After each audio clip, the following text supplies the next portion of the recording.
Hey guys, welcome back to my channel and my name is Clara and today we're going to talk about honoring God. And one thing we have to be very careful about is, first of all, looks can be deceiving and thoughts can be misleading.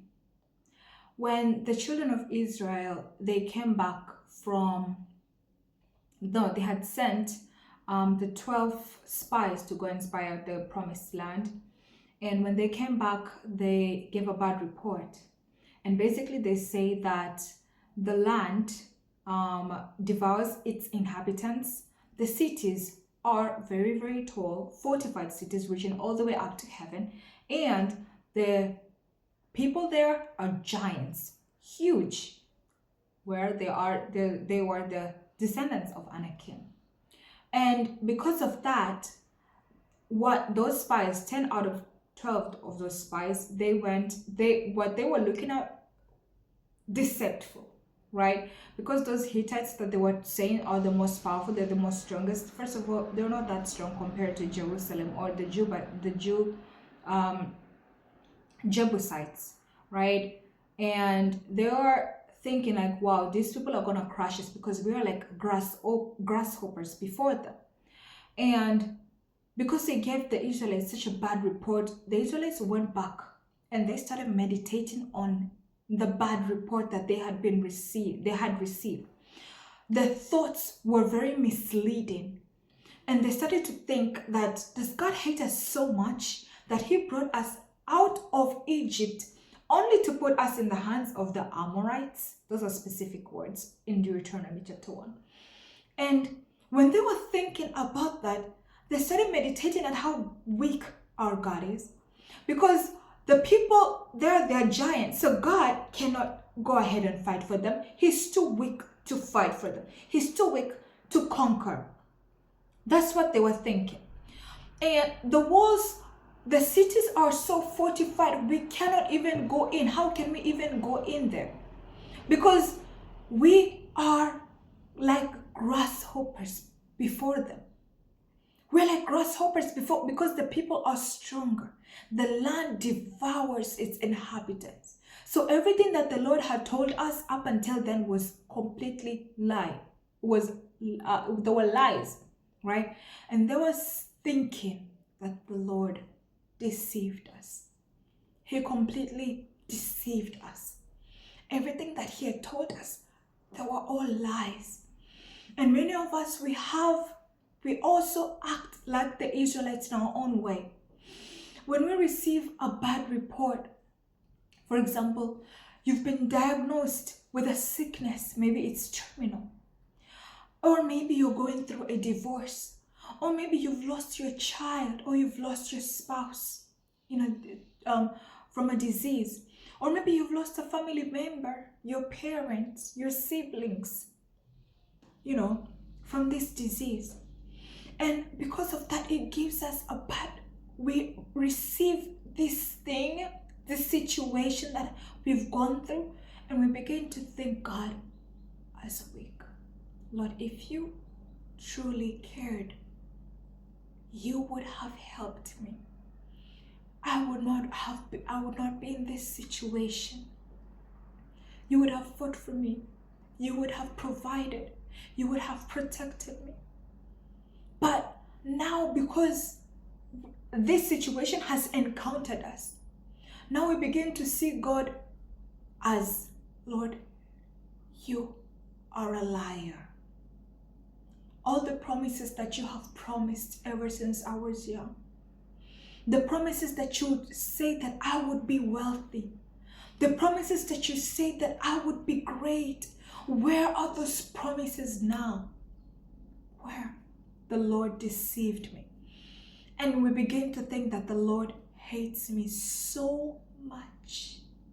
He can listen and answer other people's prayers, but he does not listen to my prayer. He can give others the fruit of the womb, but mine has to go through miscarriages.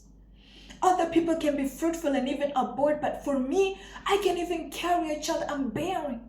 But I've been praying for this thing again and again and again, and the Lord has not answered me.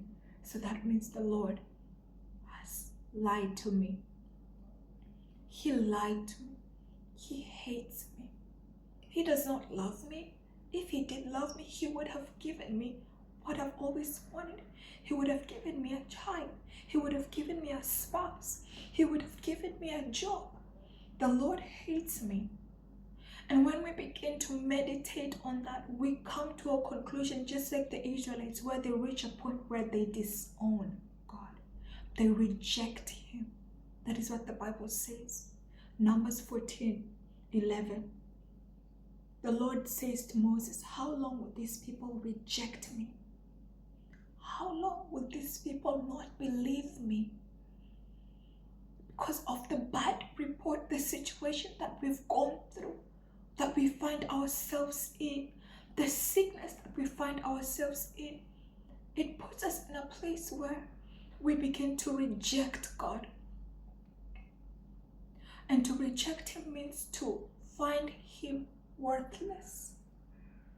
To reject him means to disdain, to be disdained by God. And that is what the Israelites were going through at that particular moment. And for us, we reach a point where, because the Lord has not answered this, or whatever that we've been praying, God gives the opposite. The worst things we encounter, bad things we encounter, an accident your family member has encountered, it comes out of nowhere and you are shocked. And now because of that, our hearts are filled with so much anger towards God. And because our hearts are filled with so much anger, frustration, and then it now exceeds, it goes all the way towards disdain. We look at God as weak, worthless. He is unable. The way he claims he's more than able. If he was able, then why did this person die? Why? He is not able. And so now we begin to backslide. We begin to backslide. The way we were praying, we no longer pray the same way. The way we were fasting, we no longer fast. The way we were seeking God, we no longer seek him. The way we were striving to obey and to fear him, now we say, you know what, to help with God. I'm just going to do me. I'm going to live my own life. That is what now we begin to say to each other. And because of that, now God looks at us. And if he was able to turn bad, no, he is able to turn what the enemy meant for evil for our good. He's a God who can turn things around. But when he wants to come in and turn around the situation, he encounters a heart that is angry towards him.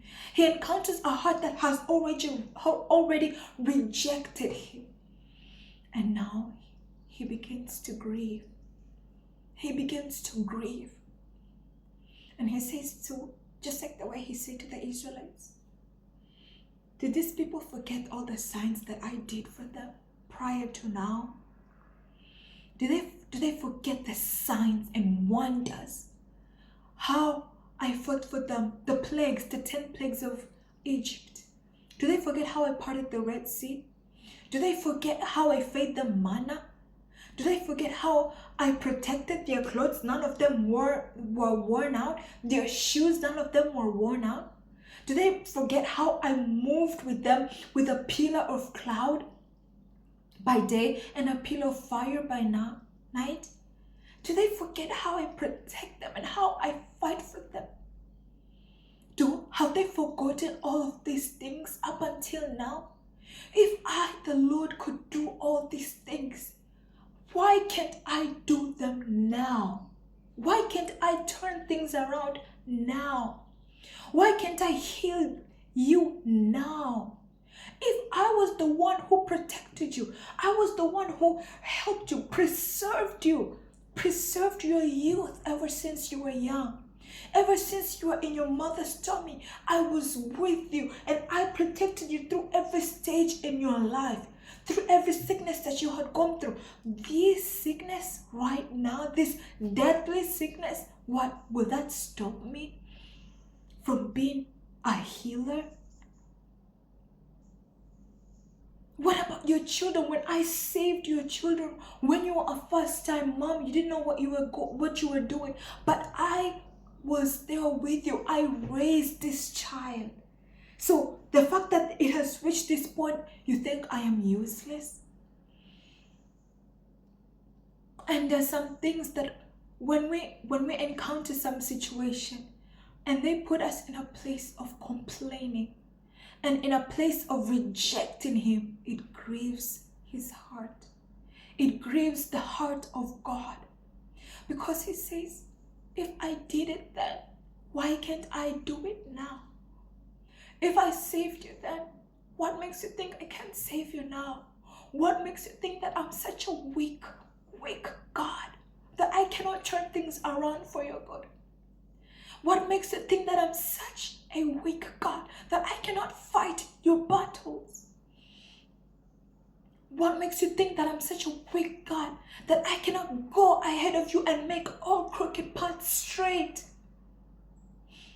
If the Lord could fight when you could not conceive, you are having trouble conceiving, and how, if God fought for you when you were given birth, you're delivered, how much more can God do right now for you? That is why it is very important for us. It is extremely important for us where our hearts are when we encounter a situation. It is very, very important for us. So, us to not be deceived. It's important for us not to be deceived. Not to be deceived by the situation you're going through, thinking that it will last forever. The trouble, the divorce, the children, the family, the finances.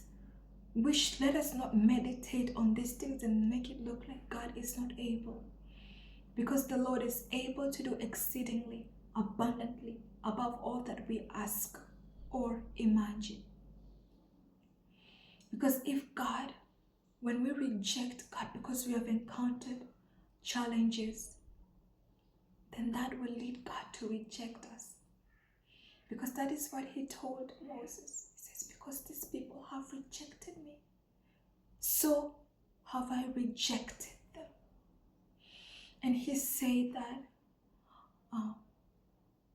now go back to the Red Sea.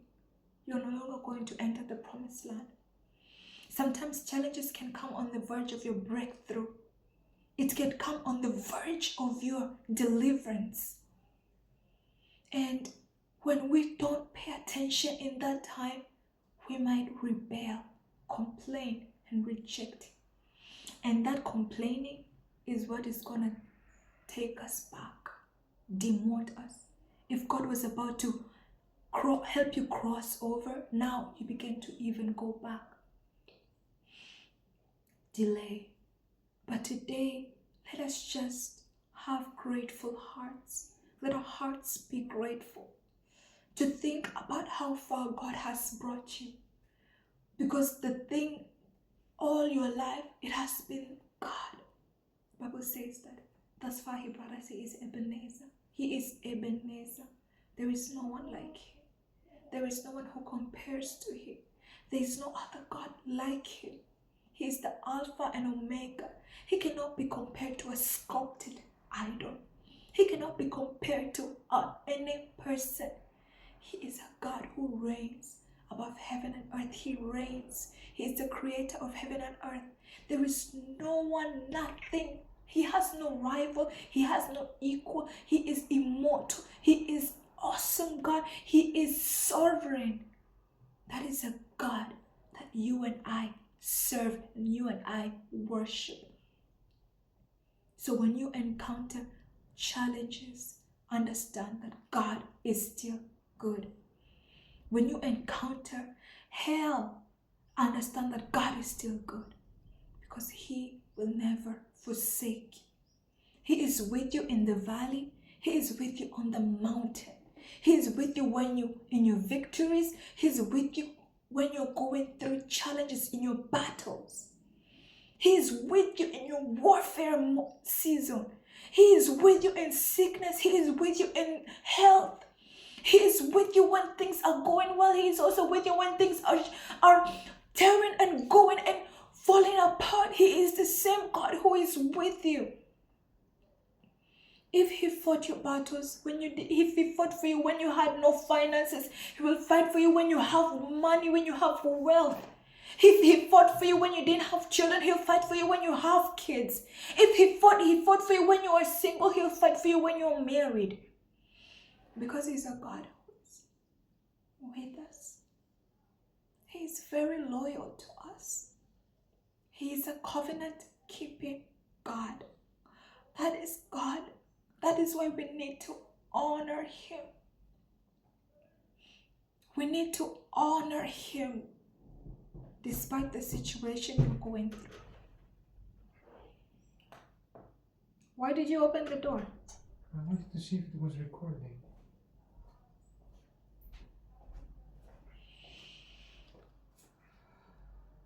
What? 16 minutes, okay.